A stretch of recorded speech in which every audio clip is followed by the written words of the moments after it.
কোটি অনুরাগীদের কাঁদিয়ে 2021 সালে না ফেরার দেশে চলে যান দুই বাংলার প্রথম সুপারস্টার দিলীপ কুমার। প্রজন্মের পর প্রজন্ম পার হলেও আজও তার জনপ্রিয়তা এতটুকু ছুঁতে পারেননি কেউ। সেই সুপারস্টারের বান্দ্রার বাংলো ভেঙেই তৈরি হচ্ছে বিলাসবহুল অ্যাপার্টমেন্ট।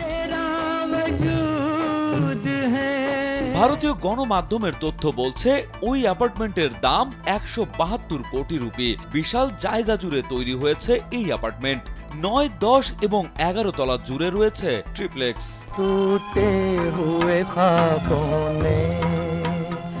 নগদের কাছে সব গ্রাহকই প্রিয়, তাই তো সারা দেশে ক্যাশ আউট চার্জ সবচেয়ে কম।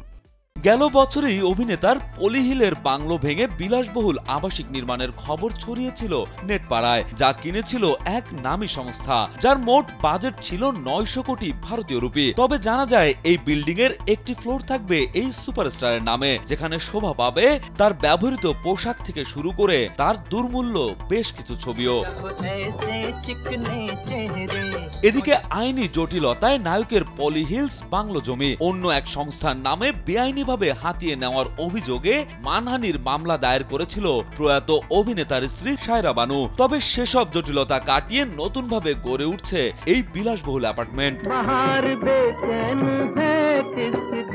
1954 সালে এই জমি কিনে বাংলো তৈরি করেছিলেন খোদ দিলীপ কুমার। তখন এই জায়গার দাম ছিল মাত্র 1.4 লাখ ভারতীয় রুপি। জীবনের বেশ কিছু বছর এই বাংলোতেই কাটিয়েছিলেন এই অভিনেতা।